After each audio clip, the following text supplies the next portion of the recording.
يضلل فلا هادي له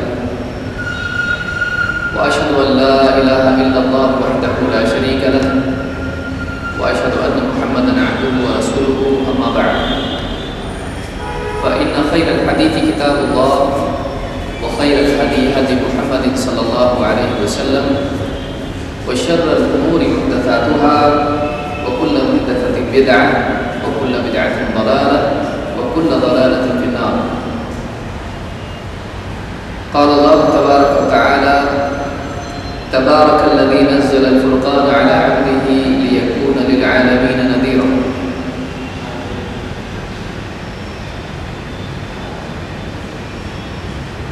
میری محترم دینی ماں اور بہنوں، اللہ رب العالمین کی توفیق سے دروس کا یہ سلسلہ جاری ہے۔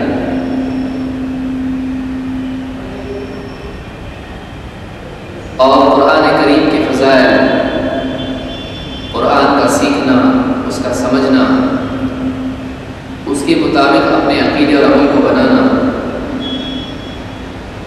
اور قرآنی علوم کی، قرآن کی دعوت کو عام کرنا، اس سلسلے میں بیداری ایک بہت اہم چیز ہے۔ اللہ کی توفیق کے بغیر ایک انسان قرآن کریم سے جڑے،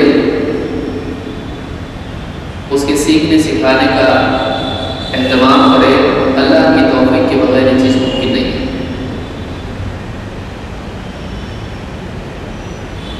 آج کی اس گفتگو میں پچھلے درس میں جو باتیں رہ گئی تھیں، آج کی اس گفتگو میں انشاءاللہ ان چیزوں کا سلسلہ جاری رکھتے ہوئے آگے کی باتیں ہم دیکھیں گے۔ پچھلے درس میں ہم نے یہ بات دیکھی تھی کہ قرآن کریم کیوں نازل ہوا۔ کیا قرآن صرف اس لیے نازل ہوا کہ لوگ اس کو زبان سے پڑھ دیں، اس کی تلاوت کر لیں، اس کو تجوید سے پڑھ لیا جائے؟ کیا قرآن صرف اس لیے نازل ہوا ہے؟ تو اس کا جواب یہ ہے کہ قرآن محض تلاوت کے لیے نازل نہیں ہوا ہے، بلکہ قرآن اس لیے نازل ہوا ہے کہ انسانوں کو ان کی زندگی کے مقصد سے باخبر کرے۔ انسانوں کی زندگی کا مقصد کیا ہے؟ ان کو اللہ نے کیوں پیدا کیا ہے؟ اللہ نے اپنی عبادت کے لیے انسان کو پیدا کیا ہے، اللہ کی فرمانبرداری کے لیے پیدا کیا ہے، امتحان کے لیے پیدا کیا ہے، جنت کا موقع اس کے سامنے رکھا ہے، جہنم سے اس کو خبردار کیا گیا ہے کہ وہ اپنے آپ کو جہنم سے بچا کر جنت میں جانے والا بنائے۔ اس پیغام کو، اس بات کو لوگوں تک پہنچانے کے لیے جو اللہ رب العالمین کا پیغام ہے، قرآن نازل ہوا۔ اسی طرح سے قرآن کے نازل ہونے کا ایک مقصد یہ بھی ہے کہ حق اور باطل میں واضح فرق لوگوں کے سامنے آ جائے۔ انسان کو آزادی ہے کہ چاہے وہ صحیح بات کہے یا غلط۔ انسان کو آزادی ہے چاہے وہ حق کو قبول کر لے یا پھر حق کا انکار کرے۔ انسان کو اللہ کی طرف سے یہ مہلت ملی ہے کہ وہ صحیح بات کو غلط ثابت کرے، غلط کو صحیح۔ انسان کو اللہ تعالیٰ نے آزادی دی ہے کہ چاہے وہ حق کی مدد کرے یا حق کی مخالفت کر کے اس کو غالب آ کر اس کو مغلوب کرنے کی کوشش کرے۔ انسان کو اللہ نے آزاد چھوڑا ہے، جو چاہے۔ اس آزادی کا لازمی نتیجہ یہ ہے کہ دنیا میں ہمیشہ حق والے اور باطل والے رہیں گے۔ جو لوگ سمجھدار ہیں وہ بہت آسانی سے اس سلسلے میں فیصلہ کر لیتے ہیں، لیکن عام انسانوں کے لیے بغیر کسی رہبری کے یہ ممکن نہیں ہوتا ہے کہ وہ صحیح اور غلط میں تمیز کرے، بلکہ واقعی اللہ تعالیٰ کی دی ہوئی بصیرت اور اللہ کی دی ہوئی علم کے بغیر ایک انسان کبھی بھی حق اور باطل میں فرق نہیں کر سکتا ہے۔ قرآن وہ کتاب ہے جو اللہ تعالیٰ نے اس لیے نازل کی ہے کہ اس کی بنیاد پر حق اور باطل کا فیصلہ کیا جائے۔ حق واقعی حق ہے، اس کی تصدیق، باطل کے باطل ہونے کا ثبوت، اور حق اور باطل میں فرق کیا ہے یہ سمجھانے کے لیے قرآن نازل ہوا ہے۔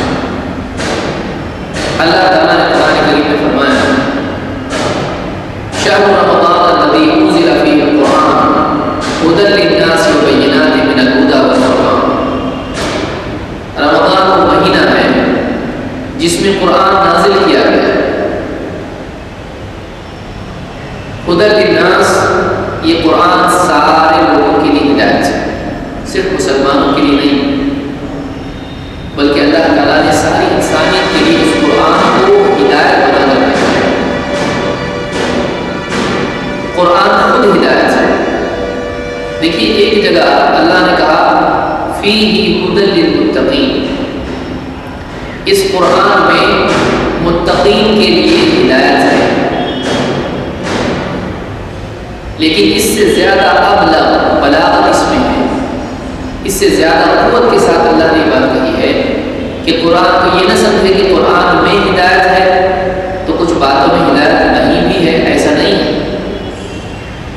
یہاں اللہ نے کیا بتایا ھدی للناس، یہ پورا کا پورا قرآن لوگوں کے لیے ہدایت ہے، اس میں بھی ہدایت ہے، یہ خود ہدایت ہے۔ تو یہاں پر اللہ تعالیٰ نے فرمایا کہ رمضان کا مہینہ وہ مہینہ ہے جس میں قرآن نازل کیا، اللہ تعالیٰ نے نازل کیا جو ساری انسانیت کے لیے ہدایت ہے، ھدی للناس وبینات من الھدی والفرقان۔ اور اس قرآن میں وبینات من الھدی ہدایت کی اس میں دلیلیں ہیں، والفرقان اور اس میں فرقان کی دلیلیں ہیں۔ بینات کے معنی ہوتے ہیں بیان کرنے والی چیز، دلیل، بینہ دلیل کو کہتے ہیں۔ ان کنت علی بینۃ من ربی، نبی اس طرح سے کہا کرتے تھے اگر میں اپنے رب کی طرف سے ایک دلیل پر ہوں تو تمہارا کیا کرنا ہے؟ اپنی قوموں سے جب خطاب کرتے تھے تو کہتے تھے کہ اے قوم میں اپنے رب کی طرف سے ایک دلیل پر ہوں۔ بینات دلیل کی جمع ہے، بینہ کی جمع ہے۔ بینات من الھدی، اس قرآن میں ہدایت کی دلیلیں ہیں،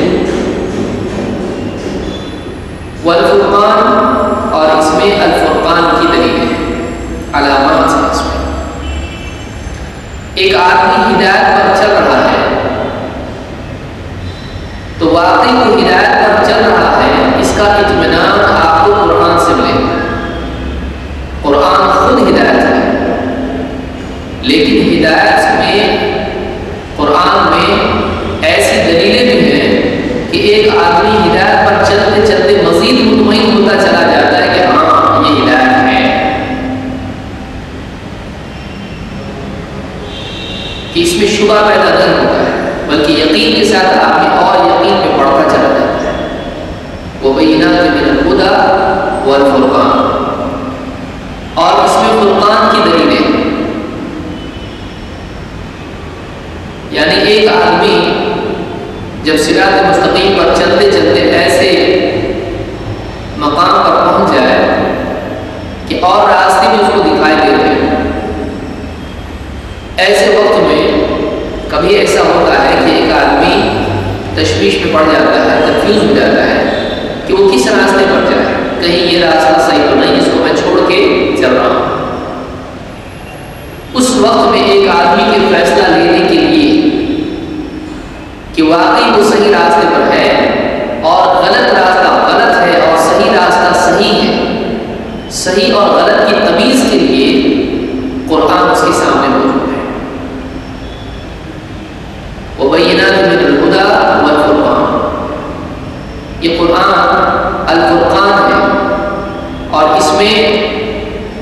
فرق کرنے کے لیے دلیل موجود ہے کہ واقعی ایک چیز کو میں چھوڑ رہا ہوں تو غلط ہی ہے، یہ کہاں سے ملے گا؟ وہ یہ قرآن سے ملے گا۔ تو تین باتیں یہاں پر ہم کو معلوم ہوئی کہ قرآن ہدایت ہے، ایک مکمل رہبری اللہ کی طرف سے ہے، یہ ہدایت ہے۔ دو، قرآن حق ہے، قرآن کا بتایا ہوا راستہ حق ہے، اس کی دلیلیں بھی قرآن میں ہیں۔ اور ہدایت اور یعنی گمراہی میں، حق اور باطل میں تفریق کے لیے دلیلیں بھی قرآن میں ہیں۔ اور کیا چاہیے؟ اللہ کی طرف سے رہبری، پھر اس چیز کا حق ہونا اس کی دلیل، پھر دوسری چیزیں جو اس کے بالمقابل ہیں وہ باطل ہیں اور یہ حق ہے، اس کی دلیل۔ قرآن اس کے لیے نازل ہوا ہے۔ اور آپ سمجھ سکتے ہیں کہ یہ تبھی ممکن ہے جب ایک انسان واقعی قرآن کریم کو سمجھے۔ جس انسان کے پاس میں صرف قرآن کے الفاظ ہیں، وہ صرف پڑھتا ہے، سمجھتا نہیں، وہ کیسے فرق کرے گا حق اور باطل میں؟ اس کو کیسے اطمینان نصیب ہوگا کہ میں جس راستے پر چل رہا ہوں واقعی وہ ہدایت والا راستہ ہے؟ اس کو کیسے اطمینان ہوگا کہ اس کے علاوہ راستے غلط ہیں؟ یہ تبھی ہو سکتا ہے جب واقعی ایک انسان قرآن کو سمجھتا ہو۔ تو دوسری بات ہم کو یہاں معلوم ہوئی، سورہ البقرہ کی آیت نمبر 185 ہے کہ اس قرآن میں حق اور باطل کی تمیز کی دلیل ہے۔ یہ قرآن پورا کا پورا ہدایت ہے۔ تو قرآن حق اور باطل میں فرق کرنے کے لیے نازل ہوا ہے۔ آئیے آگے بڑھتے ہیں۔ تیسری چیز قرآن کے بارے میں جاننے کی ہے کہ انسانوں میں جو اختلافات ہیں، یہ صحیح وہ غلط، کیا صحیح کیا غلط، ان اختلافات کا فیصلہ کرنے کے لیے قرآن نازل ہوا ہے کہ دو باتوں میں سے صحیح بات کیا ہے۔ اللہ تعالیٰ فرماتا ہے وَأَنزَلْنَا عَلَيْكَ الْكِتَابَ إِلَّا لِتُبَيِّنَ لَهُمُ الَّذِي اخْتَلَفُوا فِيهِ وَهُدًى وَرَحْمَةً لِقَوْمٍ يُؤْمِنُونَ وَهُدًى وَرَحْمَةً لِقَوْمٍ يُؤْمِنُونَ۔ اے نبی، ہم نے آپ پر یہ کتاب اسی لیے نازل کی ہے کہ آپ لوگوں کے آپس کے اختلاف میں فیصلہ کر دو، إِلَّا لِتُبَيِّنَ لَهُمْ، تاکہ آپ واضح کر دو، الگ الگ کر کے رکھ دو حق اور باطل کو۔ إِلَّا لِتُبَيِّنَ لَهُمْ الَّذِي اخْتَلَفُوا فِيهِ، جس چیز میں لوگ اختلاف میں پڑے ہوئے ہیں اس اختلاف میں آپ واقعی حق صحیح بات ان کو بیان کریں۔ وَهُدًى وَرَحْمَةً لِقَوْمٍ يُؤْمِنُونَ، اور یہ قرآن ہدایت ہے اور رحمت ہے ان لوگوں کے لیے جو ایمان لاتے ہیں۔ تو اس آیت سے ایک بات یہ معلوم ہوئی کہ قرآن لوگوں کے اختلافات کا فیصلہ کرنے کے لیے آیا ہے۔ لوگوں میں اختلاف ہے، معبود ایک ہے یا کئی، قرآن اس کے فیصلے کے لیے آیا کہ ثابت کر دے معبود ایک ہی ہے۔ لوگوں میں اختلاف ہے، مرنے کے بعد زندگی ہے یا نہیں، قیامت، اجر اور عذاب اور یہ ساری چیزیں ہیں یا نہیں، قرآن اس کا فیصلہ کرنے کے لیے آیا ہے اور ثابت کرنے کے لیے آیا ہے کہ مرنے کے بعد بھی زندگی ہے اور آخرت کا انسان کو جزا عذاب اور عقاب ملے گا۔ لوگوں میں اختلاف ہے کہ محمد عربی صلی اللہ علیہ وسلم واقعی اللہ کے رسول ہیں یا نہیں، قرآن واقعی اللہ کی کتاب ہے یا نہیں۔ قرآن اس لیے نازل ہوا ہے کہ ثابت کر دے کہ واقعی اللہ کی کتاب ہے، محمد صلی اللہ علیہ وسلم اللہ کے رسول ہیں۔ لوگوں میں کئی اختلافات ہیں، حلال حرام کا اختلاف، صحیح اور غلط کا اختلاف، یہ جتنے بھی اختلافات ہیں ان اختلافات کا فیصلہ کرنے کے لیے قرآن کریم نازل ہوا ہے۔ مزید یہ کہ یہ ان لوگوں کے لیے ہے جو اختلاف میں پڑے ہیں، لیکن جو لوگ ایمان لاتے ہیں، قرآن کی تعلیم کو قبول کرتے ہیں، اللہ تعالیٰ فرماتا ہے وَهُدًى وَرَحْمَةً لِقَوْمٍ يُؤْمِنُونَ، یہ قرآن ہدایت ہے اور رحمت ہے ان لوگوں کے لیے جو اس پر ایمان لاتے ہیں، اس کی تمام باتوں پر ایمان لاتے ہیں۔ تو ہدایت اور رحمت دونوں چیزیں ہیں کہ قرآن اگر پڑھتے ہیں تو ان کو رہبری ملتی ہے اور اس کے نتیجے میں قلب میں سکون ملتا ہے اور اللہ کی باتوں پر عمل کرنے کی وجہ سے دنیا میں بھی اللہ کی طرف سے ہر اعتبار سے ان پر رحمت نازل ہوتی ہے۔ تو یہ قرآن ان کے لیے ہدایت ہے اور رحمت ہے کن لوگوں کے لیے جو اس پر ایمان لاتے ہیں۔ تو اختلاف کا فیصلہ کرنے کے لیے آیا ہے، اور اس اختلاف میں جو لوگ قرآن کی بات مان لیں ان کے لیے مزید رہبری اور رحمت کا سبب بن جاتا ہے۔ تو تیسری بات یہ معلوم ہے کہ قرآن انسانی اختلافات کا فیصلہ کرنے کے لیے آیا ہے، لہذا اس کا سمجھنا ضروری ہے، کیونکہ اگر نہیں سمجھیں گے تو آپ اختلاف کا فیصلہ کیسے کریں گے، واقعی کیسے معلوم کریں گے کہ کون صحیح ہے کون غلط، کیا حق ہے اور کیا باطل۔ 4، قرآن کریم اس لیے نازل ہوا ہے کہ لوگ اس کو سمجھیں اور اس سے نصیحت حاصل کریں، اور آپ سمجھ سکتے ہیں کہ نصیحت حاصل کرنا تبھی ممکن ہوتا ہے جب آدمی بات کو سمجھے۔ مثال کے طور پر آپ کا بچہ بڑی شرارت کر رہا ہے،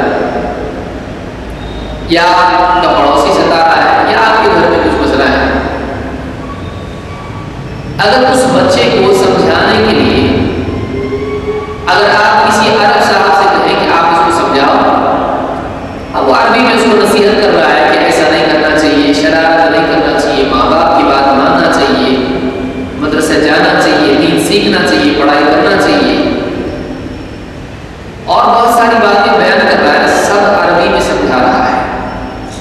بچہ اس کا منہ تکتا رہے گا، ادب کی وجہ سے خاموشی سے دونوں کان اس کی طرف لگائے رکھے گا، لیکن پوری بات ختم ہونے کے بعد آپ جب اس سے پوچھیں گے سمجھ میں آیا انہوں نے کیا سمجھایا، وہ کہے گا ایک لفظ بھی سمجھ میں نہیں آیا، کیونکہ یہ عربی میں سمجھا رہے ہیں اور میں آپ کو تھوڑی بولتا ہوں۔ تو نصیحت ساری کی ساری کب فائدہ مند ہوگی جب واقعی سمجھ میں آئے گی۔ قرآن نصیحت ہے، قرآن سے نصیحت آدمی کب حاصل کرے گا جب قرآن کو سمجھے گا۔ ہماری زبان عربی نہیں ہے، اب اگر آدمی کو قرآن سمجھنا ہے تو اس کے پاس دو راستے ہیں، ایک تو یہ کہ وہ خود عربی زبان سیکھ لے تاکہ قرآن کی باتیں بھی اس کے سمجھ میں آئیں، یہ مشکل گھاٹی ہے، یا کم سے کم یہ کرے کہ وہ قرآن کے جو ترجمے اور تفسیریں اہل علم میں لکھی ہیں جو اس کی اپنی زبان میں ہے، یا عربی تفاسیر کو ترجمہ کیا گیا ہے جو اس کی اپنی زبان میں ہے، اردو میں، ہندی میں، انگلش میں، یا جو بھی زبان ہے، کم سے کم وہ اتنا کر سکتا ہے کہ اپنی زبان میں قرآن کا وہ علم حاصل کرے جو اس کے لیے مفید ہے اور ضروری ہے۔ قرآن کریم نصیحت کی کتاب ہے، اور نصیحت تبھی سمجھی جا سکتی ہے جب واقعی آدمی کو نصیحت کرنے والی کی زبان آتی ہو، یا کوئی اس نصیحت کا ترجمہ کر کے اس کو بتاتے ہیں۔ آپ سوچیں، لوگ کہتے ہیں کہ بھائی قرآن سمجھ کے پڑھیں گے گمراہ ہو جائے گا، یہ خود گمراہ لوگ ہیں، ایسا کہنے والا خود گمراہ ہے۔ اگر ایسا واقعی ہے تو آپ دیکھیں کتنی عجیب بات ہے کہ لوگ حدیث سمجھ کر پڑھتے ہیں۔ اگر مسجدوں میں جو دینی تعلیم ہے، دینی تربیت ہوتی ہے، اگر پڑھنے والا اس کی جگہ عربی ہی میں نبی صلی اللہ علیہ وسلم کی حدیث سے پڑھنا شروع کر دے اور اس کا ترجمہ نہ کرے تو لوگ کہیں گے آپ کیا کر رہے ہیں، آپ تبرک کے لیے پڑھ رہے ہیں؟ وہ کہے گا کہ میں آپ کی نصیحت کے لیے پڑھ رہا ہوں۔ وہ کہیں گے آپ ہماری نصیحت کے لیے اگر پڑھ رہے ہیں تو وہ ہماری اپنی زبان میں ہم کو سمجھائیے، کیونکہ ہم کو تو آپ کی آتی نہیں ہے۔ تو اگر مسجدوں میں جو لوگ روزانہ امام ہو یا کوئی اور ہو دین سمجھاتا ہے لوگوں کو، اگر وہ عربی زبان میں سمجھائے تو لوگوں کو وہ سمجھ میں نہیں آئے گا، اس کو چاہیے کہ وہ ان کی اپنی زبان میں سمجھائے۔ لہٰذا قرآن سے نصیحت حاصل کرنے کے لیے ایک آدمی کو چاہیے کہ یا تو قرآن کی زبان سیکھے یا اپنی زبان میں قرآن کی باتوں کو سمجھے۔ محض عربی زبان میں پڑھ لینے سے نصیحت حاصل ہوگی نہیں ہوگی، ثواب ملے گا قرآن کے پڑھنے کا، قرآن کے سننے کا ثواب ملے گا، لیکن واقعی قرآن کی نصیحت کب ملے گی؟ دل کب لرز جائے گا، دل کب آخرت کی طرف بڑھے گا جو واقعی آدمی اس کو سمجھنا ہے۔ تو قرآن نصیحت کی کتاب ہے، اور نصیحت میں غور کرنے کے لیے اس کی بات کو سمجھنا ضروری ہے۔ اللہ تعالیٰ قرآن کریم میں فرماتا ہے وَلَقَدْ ضَرَبْنَا لِلنَّاسِ فِي هَذَا الْقُرْآنِ مِنْ كُلِّ مَثَلٍ لَعَلَّهُمْ يَتَذَكَّرُونَ قُرْآنًا عَرَبِيًّا غَيْرَ ذِي عِوَجٍ لَعَلَّهُمْ يَتَّقُونَ۔ یہ سورہ الزمر کی آیت نمبر 27 اور 28 ہے۔ اللہ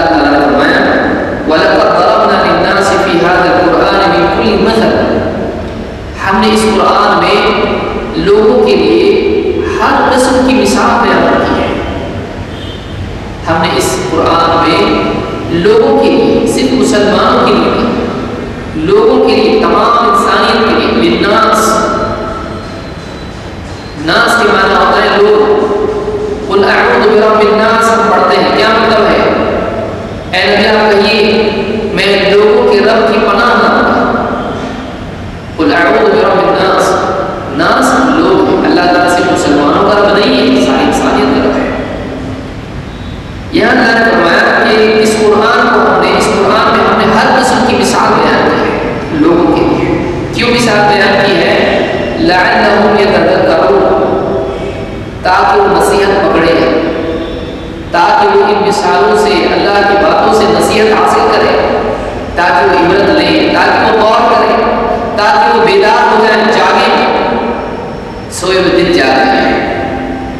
قرآن عربی، قرآن، یہ قرآن ایک ایسا قرآن جو عربی ہے، قرآن عربی غیر ذی عوج، ایسا قرآن، ایسی کتاب، ایسا کلام غیر ذی عوج جس میں ٹیڑھا پن نہیں ہے، سیدھی سیدھی بات ہے، گول گول گھما کے لوگوں کو کنفیوز کرنے والی کتاب یہ نہیں ہے، یہ صاف سیدھی بات ہے، یہ قول سدید ہے، یہ اللہ کی طرف سے بالکل صاف ستھری تعلیم ہے۔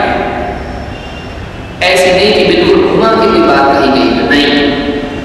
شاعروں کا کلام ایسا ہوتا ہے، کاہنوں کا کلام ایسا ہوتا ہے کہ جس میں بات کو گھما کے پیش کیا جاتا ہے، واقعی کیا کہہ رہا ہے سمجھ میں نہیں آتا ہے۔ یہ اللہ کا کلام ہے، یہ شعر نہیں ہے، یہ صاف ستھری بات ہے۔ قرآن عربی، قرآن جو عربی میں ہے، غیر ذی عوج جس میں کوئی ٹیڑھا پن نہیں ہے۔ لعلہم یتقون، یہ اس لیے نازل ہوا ہے تاکہ تم تقوی اختیار کرو، تاکہ تم پرہیزگاری اختیار کر کے جہنم سے بچ جاؤ، شریعت کے پابند ہو کر جینے والے بنو، تاکہ تم جب دنیا میں بے دینی سے بچو گے تو آخرت میں اس کے برے نتیجے سے جہنم سے بچو گے۔ یتقون بچنے کے معنی میں استعمال ہوتا ہے، تاکہ تم بچو برائیوں سے، تاکہ تم بچو گمراہی سے، تاکہ تم بچو دنیا میں اللہ کی سزا سے، تاکہ تم بچو آخرت میں اللہ کے عذاب سے۔ قرآن عربی غیر ذی عوج لعلہم یتقون، قرآن جو عربی میں، اس سے ایک بات یہ بھی معلوم ہوئی کہ جو قرآن کا ترجمہ ہوتا ہے آپ اس کو قرآن نہیں کہہ سکتے۔ جیسے الحمدللہ رب العالمین، یہ قرآن ہے، لیکن تمام تعریف اللہ کے لیے ہے جو سارے جہانوں کا رب ہے، یہ قرآن نہیں ہے، یہ قرآن کا ترجمہ ہے۔ اس کا فرق یاد رکھیں، لہٰذا کوئی آپ نماز میں ترجمہ پڑھے تو قرآن پڑھنے والا نہیں ہوگا، اس لیے کہ وہ ترجمہ ہے، قرآن نہیں ہے۔ تو اس آیت سے، ان دو آیتوں سے ایک بات یہ معلوم ہوئی کہ لعلہم یتذکرون اور لعلہم یتقون، دو باتیں اللہ نے یہاں بیان کی ہیں۔ قرآن کے نازل ہونے کا مقصد کیا ہے؟ تاکہ وہ غور و فکر کریں، تاکہ وہ نصیحت لیں اور تاکہ وہ گمراہی سے، برائیوں سے بچیں۔ یہ تب تک نہیں ہو سکتا ہے جب قرآن کریم کی باتوں میں آپ غور نہ کریں، اور غور کب کر سکتا ہے؟ جب سمجھے گا، جب سمجھے گا نہیں تو نصیحت کیسے ہوگی؟ تو معلوم ہوا کہ نصیحت کے سمجھنے کے لیے، نصیحت کے قبول کرنے کے لیے آدمی کا فہم، اس کو اپنی زبان میں بات سمجھ میں آنا چاہیے۔ لہٰذا اس سے بھی یہ بات معلوم ہوئی کہ قرآن میں غور کرنا چاہیے، قرآن کی باتوں کو سمجھنا چاہیے۔ ایک اور جگہ اللہ تعالیٰ نے فرمایا سورہ صاد میں آیت نمبر 29، اللہ تعالیٰ فرماتا ہے کتاب انزلناہ الیک مبارک، ایک کتاب ہم نے انزلناہ الیک، اے نبی آپ کی طرف ہم نے ایک کتاب نازل کی ہے۔ وہ کتاب کیسی ہے؟ مبارک، وہ ایک برکت والی کتاب ہے، مبارک کتاب ہے۔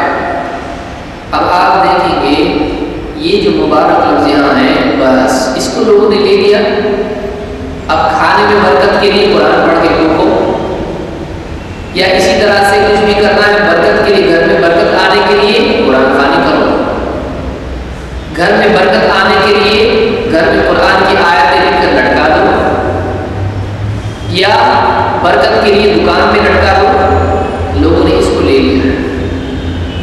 انسان کی گمراہی عجیب ہے، مسلمان ہو کر قرآن کی آیات لے کر غلط مطلب لینے والا آدمی گمراہ ہو جائے گا۔ اس کو دیکھنا چاہیے کہ واقعی سلف نے اس کو کیسے سمجھایا ہے۔ اللہ کے نبی صلی اللہ علیہ وسلم، صحابہ، بات کے تابعین، اہل علم نے اس کو کس طرح سے سمجھایا ہے۔ قرآن برکت والی کتاب ہے، لیکن یہ کیا اس اعتبار سے ہے کہ ہم اس کو گھر میں لٹکائیں؟ اگر واقعی گھر میں لٹکانے والی بات ہوتی تو سب سے پہلے ہمارے نبی محمد عربی صلی اللہ علیہ وسلم اس کو اپنے گھر میں لٹکاتے، صحابہ اس کو لٹکاتے، آپ اپنے گلے میں لٹکاتے، لوگوں کے گلوں میں لٹکاتے۔ قرآن برکت والی کتاب ہے، اس ایک زمانے کے لیے ہدایت نہیں ہے، یہ قیامت تک کے لوگوں کے لیے رہبری ہے۔ اس کے الفاظ تو نہیں ہے، لیکن یہ ہر زمانے، ہر دور کے لیے اور ہر عمر کا آدمی، چھوٹا بڑا اور مرد ہو یا عورت، ہر حال میں یہ رہبری ہے۔ اس کو برکت کہتے ہیں کہ ہے اتنا ہی، لیکن علم کا اتنا خزانہ اس میں ہے کہ ہر دور کے لیے کیا ہے؟ رہبری ہے، اور ہر حال میں اس کو نصیحت ملتی ہے۔ آپ قرآن کو آج پڑھیے، وہی بات آپ کل پڑھیے، اس سے آپ کو اور اثر ملے گا۔ جس حال میں آپ پڑھیں گے اس حال کے اعتبار سے اس کو کچھ نہ کچھ بات آپ کو ملے گی۔ اور آگے اللہ نے یہی کہا ہے کہ کیوں نازل کیا قرآن؟ کتاب انزلناہ الیک مبارک، یہ کتاب ہم نے نازل کی ہے تمہاری طرف اے نبی، ایک مبارک کتاب، لیدبروا آیاتہ، تاکہ لوگ اس کی آیتوں میں غور کریں۔ قرآن کیوں نازل ہوا ہے؟ لٹکانے کے لیے، لیدبروا آیاتہ، تاکہ لوگ اس کی آیتوں میں غور کریں، اس کی آیتوں کو سمجھنے کی کوشش کریں اور گہرائی کے ساتھ سمجھنے کی کوشش کریں۔ وَلِيَتَذَكَّرَ أُولُو الْأَلْبَابِ، اور تاکہ عقل مند لوگ نصیحت پکڑیں۔ ایک، تاکہ اس کی آیتوں میں غور کریں، دو، تاکہ سمجھدار آدمی اس سے نصیحت لے لے۔ تو پہلی چیز دوسرے کا ذریعہ ہے، جب غور کرے گا تو نصیحت ملے گی، بات سمجھ میں آئے گی، واقعی سمجھ میں آئے گا ہاں یہ کرنا چاہیے، یہ نہیں کرنا چاہیے۔ لیکن اگر آدمی قرآن میں غور کرنے ہی کے لیے تیار نہیں ہو تو وہ علوم، وہ باتیں، وہ حقیقتیں کیسے اس کے سامنے آئیں گی؟ اور دوسری بات اس سے معلوم ہوئی کہ ایک عقل مند اور سمجھدار آدمی ہی نصیحت مانگتا ہے، جاہل اور بیوقوف نصیحت کتنی بھی آپ اس کو کرو وہ بات مانتا نہیں ہے۔ تو نصیحت ماننے کے لیے بھی آدمی کے پاس عقل چاہیے۔ نادان آدمی اکثر اوقات سمجھدار نصیحت کرنے والے کو جاہل اور بیوقوف سمجھتا ہے۔ کتنے لوگوں کو آپ نے دیکھا ہوگا، کوئی سمجھدار لوگوں کو سمجھاتا ہے، وہ اس کی بات کو نہیں مانتے ہیں، ان کو لگتا ہے یہ غلط ہے، ان کو لگتا ہے کہ آپ جو سمجھا رہے ہو صحیح نہیں ہے۔ ان کے سامنے دوسری باتیں ہوتی ہیں، ان کے پاس تجربہ نہیں ہوتا ہے، ان کے پاس علم نہیں ہوتا ہے، ان کے پاس غور و فکر کی گہرائی نہیں ہوتی، ان کے پاس تفقہ نہیں ہوتا ہے۔ لہٰذا جب کوئی سمجھدار کو سمجھاتا ہے اس کی بات کو الٹی دکھائی دیتی ہے۔ ہاں جب نتیجہ سامنے آتا ہے، جب نقصان ہو جاتا ہے، تب دونوں ہاتھوں سے اپنا سر پکڑ کے بیٹھ جاتے ہیں کہ ہاں نقصان ہو گیا، اس کی بات صحیح تھی۔ قرآن کے سلسلے میں بھی ایسے ہی ہوتا ہے، اور وہ قیامت کے دن ہوتا ہے، اور بعض اوقات دنیا میں بھی ہوتا ہے۔ دنیا میں بھی ہوتا ہے کہ زندگی اور معاشرہ اور سماج جب آزاد روی کی طرف جاتا ہے اور قرآن پابندی سکھاتا ہے، یہ پابندیاں بہت بری دکھائی دیتی ہیں، تکلیف دکھائی دیتی ہے، آزادی کو ختم کرنے والی دکھائی دیتی ہے، لیکن سماج میں جب بھیانک نتائج سامنے آتے ہیں، نقصان جب سماج کو ہوتا ہے، تب واقعی سمجھ میں آتا ہے کہ قرآن کی پابندی اچھی تھی۔ آج آپ حالات دیکھیں جو نیوز میڈیا میں بھی چل رہا ہے، جو ابھی کیس دلی کا سب کے سامنے ہے، زنا کا کیس، آج سماج میں اس کی وجہ سے کھلبلی مچی ہوئی ہے۔ آپ دیکھیں قرآن نے کتنا اچھا طریقہ اس کو بتایا تھا کہ عورت حجاب میں رہے، تاکہ ایسے لوگ جو سماج میں انسان کی شکل میں بھیڑیے ہیں، ان کے جذبات کو بھڑکانے والی نہ بنے۔ کیونکہ جب اس کے جذبات بھڑکیں گے تو پھر وہ کسی قانون کی پرواہ نہیں کرے گا، وہ اخلاقی حدود سے باہر نکل جائے گا، وہ کسی کی عزت خراب کرنے کے لیے بھی آمادہ ہو سکتا ہے۔ اگر عورت شروع سے پردے میں ہے تو سماج کے اندر اس طرح کے جو لوگ ہوتے ہیں جو اپنے جذبات پر قابو نہیں رکھ پاتے ہیں، ایسے لوگوں کے جذبات بھڑکیں گے نہیں۔ دو، اسلام نے قانون بتایا کہ جو زنا کرتا ہے اگر شادی شدہ نہیں ہے اس کو 80 کوڑے مارے جائیں گے۔ 80 کوڑے، ایک کوڑے میں 14 طبق روشن ہو جاتے ہیں۔ ایک کوڑا کھانے کے بعد ساری شرارت آدمی کی نکل جاتی ہے۔ 80 کوڑے جب اس کو مارے جائیں گے اس کا کیا حل ہوگا؟ اور 80 کوڑے مارنے کے بعد اس کو ملک بدر کر دیا جائے گا، اس کو سوسائٹی سے باہر نکال دیا جائے گا۔ دیکھیے سزا اتنی سخت دکھائی دیتی ہے، لیکن اگر 1 لاکھ آدمیوں میں سے لوگوں کے سامنے اگر ایک کو ایسی سزا دے دی جائے تو باقی جو اتنے سارے بچے ہوئے 1 لاکھ میں سے لوگ ہیں ان کی ہمت نہیں ہوتی ہے، وہ کبھی ایسا نہیں کریں گے۔ کیوں؟ اس لیے کہ جب بھی وہ گناہ کرنے جائیں گے وہ 80 کوڑے ان کے سر پہ منڈرانے لگے ہوئے ہیں۔ اس لیے بہت سارے لوگ جو یہاں وہاں ایسا نہیں کرتے ہیں، جہاں اسلامی قانون نافذ ہوتا ہے وہاں ڈر جاتے ہیں۔ 80 کوڑے، اور اگر شادی شدہ ہے اور زنا کرتا ہے تو ایسی صورت میں اس کے لیے کیا حکم ہے؟ اس کو سنگسار کیا جائے گا، اس کو رجم کیا جائے گا، اس کو پتھر مار کر قتل کر دیا جائے گا، اس کی سزا موت ہے۔ آج آپ دیکھیں گے میڈیا میں کتنے سارے لوگ کہہ رہے ہیں، عام طور سے لوگ کہہ رہے ہیں کہ زنا کی سزا موت ہونا چاہیے۔ اب سمجھ میں آ رہا ہے، بلکہ کئی لوگ اس کے لیے بیٹھنے والے ہیں کہ سزا جو ہے 18 سال کے بعد والوں کے لیے الگ ہے اور 18 سال سے کم والوں کے لیے الگ ہے، مائنرز کو بولتے ہیں۔ اب سمجھ میں آ رہا ہے کہ بھائی 18 سال کا کوئی چھوٹا تھوڑی ہوتا ہے، پھر تو 18 سال سے کم والے لوگ، خصوصاً جب کہ اپنے جذبات پر قابو پانے کا مزاج بھی نہیں ہوتا ہے، ایسے گناہ میں ملوث ہو سکتے ہیں، ان کے لیے بھی سزا ہونا چاہیے۔ آپ سمجھ میں آ رہا ہے؟ آپ سمجھ میں آ رہا ہے۔ اسلام نے بالکل بیلنس رکھا ہے کہ ایک آدمی شادی شدہ نہیں ہو سکتا ہے جذبات میں مغلوب ہو کر ایسا کام کر جائے، لیکن اس کو سزا ہونا چاہیے۔ 80 کوڑے اس کو مارے جائیں گے، 80 کوڑے۔ 80 کوڑے سوچ کے آدمی کام جائے گا، بھائی کس کو چاہیے 80 کوڑے؟ تھوڑی دیر کی لذت ہے، لیکن اس کے بعد اتنی بڑی مصیبت، اور بھی مصیبت اپنائے، شادی کرو۔ اور اگر شادی شدہ ہے اس کو اپنی خواہش پورا کرنے کے لیے راستہ موجود تھا، لیکن پھر بھی اس نے اپنی حد پار کر کے زنا کیا، اس کے لیے قتل ہے، اس کے لیے کوئی عذر نہیں ہے۔ اب ایسی سزا ہوگی سماج میں تو کون ایسا کام کرے گا؟ لوگوں کو معلوم ہوتا ہے کہ ہم ایسا کچھ بھی کر لیں گے، ایسا ہم کچھ بھی کر لیں گے تو قانون اتنا مضبوط نہیں ہے، لمبا زمانہ تک کیس چلے گا، اس کے بعد میں ضمانت ہوگی، اس کے بعد میں باہر آئیں گے، پھر سے یہ کریں گے اور لوگوں کے بیچ میں دادا بن کے گھومیں گے۔ جب اس طرح کا ماحول ہوگا تو ظاہر بات ہے سماج میں گمراہی اور سماج میں اس طرح کی برائی عام ہوگی۔ اسلام نے دونوں اعتبار سے بتایا کہ ایک تو یہ کہ عورتیں اپنی جو ہے جسم کو ڈھانپیں تاکہ کوئی آدمی اس طرح سے اس کی جذبات بڑھ کے ان کے پیچھے نہ پڑے۔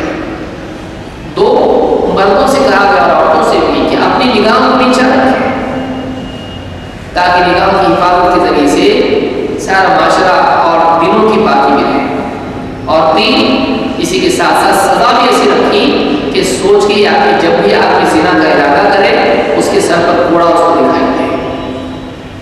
سزا جب سامنے ہوتی ہے اور واقعی یقین ہوتا ہے کہ بہت جلدی سزا مل جائے گی، سال کا معاملہ نہیں ہے بلکہ ہفتے بھر میں فیصلہ ہو جائے گا، جب اس طرح کا معاملہ ہوتا ہے تو سماج سے گناہ نکلتا ہے، سماج میں گناہ عام نہیں ہوتا ہے۔ تو اب کیا ہو رہا ہے؟ اب سمجھ میں آ رہا ہے۔ تو قرآن نے جو حل دیا ہے یہ حل سمجھنے کے لیے آدمی کے پاس عقل ہونی چاہیے، اپنی چلانے سے فائدہ نہیں ہوتا ہے، قرآن کی بات مان لینے میں فائدہ ہے۔